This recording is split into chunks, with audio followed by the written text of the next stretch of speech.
प्रधानमंत्री मोदी के उस भाषण को दिखाएंगे जिसमें उन्होंने देश को अपनी सरकार के तीसरे कार्यकाल की भी गारंटी दे दी है। यानी आज शाम को प्रधानमंत्री मोदी ने कहा है कि अगली बार भी प्रधानमंत्री वही बनेंगे और सरकार उन्हीं की आएगी। आज जब भारत के तमाम विपक्षी दल लोकसभा में अविश्वास प्रस्ताव पर चर्चा को लेकर अपनी रणनीति बना रहे थे और कांग्रेस पार्टी ये कह रही थी कि मोदी सरकार ने जनता का विश्वास खो दिया है, तब प्रधानमंत्री मोदी ने अपने तीसरे कार्यकाल की गारंटी देते हुए कहा कि जब 2014 में पहली बार उनकी सरकार बनी थी तब भारत दुनिया की 10वीं सबसे बड़ी अर्थव्यवस्था थी। यानी अर्थव्यवस्था के मामले में भारत 10वें नंबर पर था। दूसरे कार्यकाल में यानी मौजूदा कार्यकाल में भारत 5वीं सबसे बड़ी अर्थव्यवस्था बन गया है और अब उनके तीसरे कार्यकाल में भारत दुनिया की 3 सबसे बड़ी अर्थव्यवस्थाओं में शामिल होगा और भारत के लोग मोदी के इस तीसरे कार्यकाल में अपने सारे अधूरे सपनों को साकार होते हुए देख पाएंगे। हमारे पहले टर्म की शुरुआत में भारत वर्ल्ड इकोनॉमी में 10वें नंबर पे था। जब मुझे आप लोगों ने काम दिया तब हम 10 नंबर ही थे।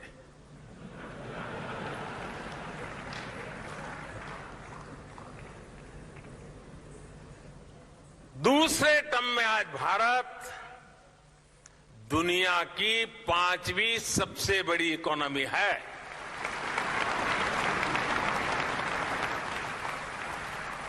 और ये ट्रैक रिकॉर्ड के आधार पर, बातों में नहीं, ट्रैक रिकॉर्ड के आधार पर मैं कह रहा हूं,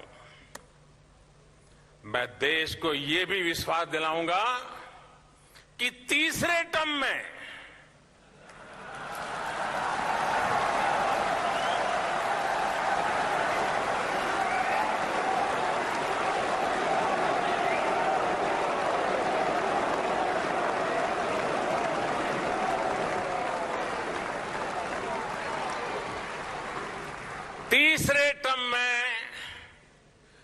दुनिया की पहली 3 इकोनॉमीज में एक नाम भारत का होगा।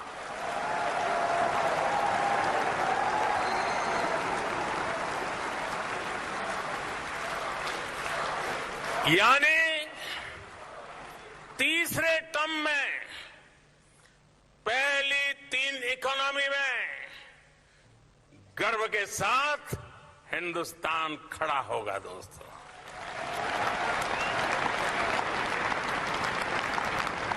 थर्ड टर्म टॉप 3 इकोनॉमी पे पहुंच के रहेगा भारत। और ये मोदी की गारंटी है।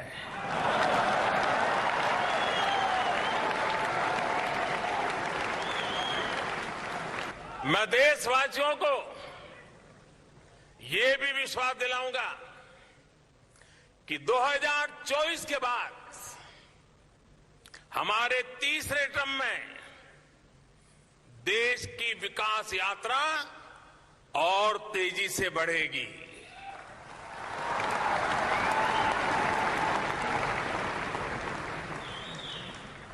और मेरे तीसरे कार्यकाल में आप अपने सपने अपनी आंखों के सामने पूरे होते देखेंगे।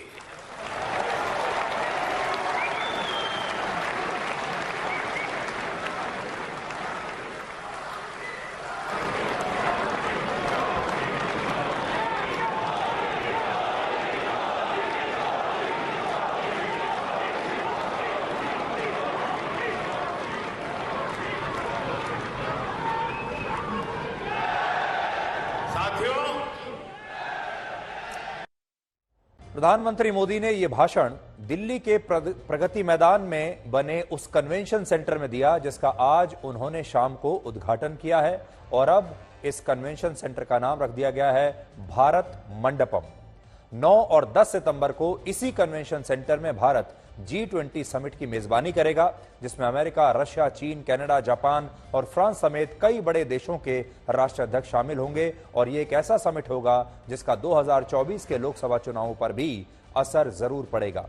लेकिन जो दिल्ली के लोग हैं, दिल्ली के आसपास के लोग हैं, वो प्रगति मैदान से अच्छी तरह वाकिफ हैं। प्रगति मैदान दिल्ली का, भारत का सबसे बड़ा एग्जीबिशन सेंटर है, सबसे बड़ा कन्वेंशन हॉल वहां पर था, लेकिन अब उसे पूरा रीवैम्प कर दिया गया है और उसे नए सिरे से, अब नए भारत के हिसाब से बनाया गया है। और आज प्रगति मैदान के उसी रीवैम्प करके बनाए गए नए कन्वेंशन सेंटर में आज प्रधानमंत्री मोदी बोल रहे थे और मैं इस समारोह में खुद मौजूद था और अभी वहां से सीधे अभी थोड़ी देर पहले ही मैं वहां से पहुंचा हूं और आपको अपने अनुभव से बता सकता हूं। जब मैं वहां पर बैठा था, प्रधानमंत्री मोदी ने प्रगति मैदान के बारे में बात की, कन्वेंशन सेंटर के बारे में बात की, इस कन्वेंशन सेंटर के नए नाम भारत मंडपम के बारे में बात की, अपना विजन बताया।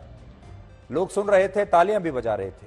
लेकिन जैसे ही प्रधानमंत्री मोदी ने यह कहा कि उनके तीसरे टर्म में वो भारत को 3 सबसे बड़ी इकोनॉमीज में लाकर खड़ा कर देंगे, जैसे ही उन्होंने ये घोषणा की, या कह लीजिए कि ये भविष्यवाणी की कि तीसरे टर्म में भी वही आएंगे, यानी जो हम पहले कहते थे कि आएगा तो मोदी ही, वो बात आज प्रधानमंत्री मोदी ने खुद देश के सामने कह दी है। और उन्होंने कहा है कि 2024 के लोकसभा चुनाव के बाद वो प्रधानमंत्री बने रहेंगे, उनकी सरकार को तीसरा कार्यकाल मिलेगा। और आज ही उन्होंने ये भी बता दिया कि अपने तीसरे कार्यकाल के दौरान उनका एजेंडा क्या होगा, वो क्या क्या करने वाले हैं। तो आज शाम की इस पूरे भाषण की जो सबसे बड़ी हाईलाइट है वो ये है कि प्रधानमंत्री मोदी अपने तीसरे कार्यकाल को लेकर पूरी तरह से आश्वस्त हैं और उन्होंने इसकी भविष्यवाणी अभी से कर दी है। और आप देखिएगा, आज उनके इस पूरे भाषण में से सबसे ज्यादा चर्चा और सबसे ज्यादा असर भारत की राजनीति पर, हाल की राजनीति पर इसी बयान का पड़ने वाला है। तो अब आपसे सवाल यह है कि क्या आप प्रधानमंत्री मोदी के तीसरे कार्यकाल के लिए तैयार हैं और क्या आपको भी यह लगता है कि 2024 के लोकसभा चुनाव के बाद आप एक बार फिर से नरेंद्र मोदी को तीसरी बार भारत के प्रधानमंत्री के तौर पर देखेंगे? उन्हें तो यही लगता है और इसके पीछे उनका एक बहुत बड़ा कन्विक्शन है, विश्वास है कि उन्होंने बहुत काम किया है अपने 2 कार्यकाल में। जितना 70 साल में काम नहीं हुआ किया, उतना उन्होंने अपने 2 कार्यकाल में काम किया है, ऐसा आज उन्होंने शाम को बताया है। और प्रधानमंत्री मोदी राजनीति को बहुत अच्छी तरह से समझते हैं, चुनावी राजनीति को तो बहुत ही अच्छी तरह से समझते हैं। और जिस विश्वास के साथ आज उन्होंने अपने तीसरे कार्यकाल की भविष्यवाणी की है, उससे ऐसा लगता है कि उन्होंने ये जो बात है ये पूरे कैलकुलेशन से की होगी। बड़ी बात यह है कि आज जब अपने तीसरे कार्यकाल की भविष्यवाणी करके प्रधानमंत्री मोदी ने विपक्षी नेताओं के सपनों पर एक तरह से पानी फेर दिया है, क्योंकि विपक्षी नेता एक दूसरी तरह की खिचड़ी बना रहे हैं। उन्होंने इंडिया नाम का गठबंधन बना लिया है और अब वो ये कहते हैं कि इंडिया तो हम हैं, और अगर इंडिया वो हैं तो फिर प्रधानमंत्री मोदी को तीसरा कार्यकाल कौन दे रहा है? वो भी तो इंडिया ही देगा। क्योंकि आज ही कांग्रेस पार्टी ने नरेंद्र मोदी की सरकार के खिलाफ संसद में अविश्वास प्रस्ताव पेश किया है। अविश्वास प्रस्ताव का मतलब होता है सदन में सरकार को बहुमत की चुनौती देना, और यह प्रस्ताव तभी मंजूर होता है जब इसके पक्ष में लोकसभा के 50 से ज्यादा सदस्य होते हैं। और वर्ष 2014 के बाद दूसरी बार विपक्ष इतने सदस्यों का समर्थन जुटाकर मोदी सरकार के खिलाफ लोकसभा में अविश्वास प्रस्ताव को मंजूरी दिलाने में सफल रहा है। इसका मतलब यह है कि विपक्ष यह कह रहा है कि मोदी सरकार ने सदन का विश्वास खो दिया है और उन्हें सत्ता में रहने का कोई अधिकार नहीं है। मौजूदा अविश्वास प्रस्ताव मणिपुर में जारी हिंसा के मुद्दे पर आया है, जिसका मतलब यह है कि विपक्ष ऐसा मानता है कि मणिपुर में हो रही हिंसा की वजह से मोदी सरकार जो है वो सदन में अपना विश्वास मत खो चुकी है।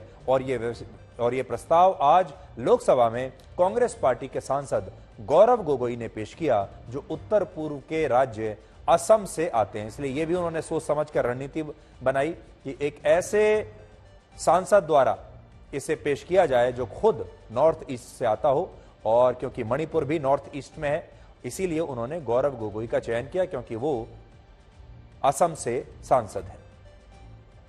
अब बड़ी बात यह है कि लोकसभा के अध्यक्ष ओम बिरला ने इस प्रस्ताव को मंजूरी दे दी है और कल यानी 27 जुलाई को वो सभी दलों के नेताओं के साथ एक बैठक करेंगे और इसी बैठक के बाद यह तय होगा कि लोकसभा में इस प्रचार पर बहस और चर्चा कराने की तारीख क्या होगी, यानी बहस किस दिन होगी।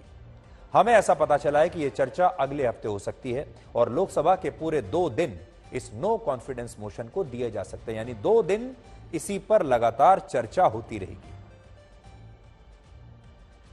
प्रस्ताव इस प्रकार है, ये सभा मंत्रिपरिषद में विश्वास का अभाव प्रकट करती है।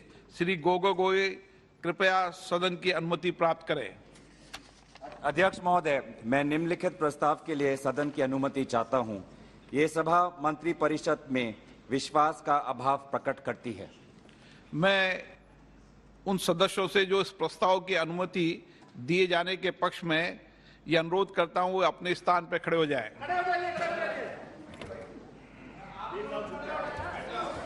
अनुमति दी जाती है।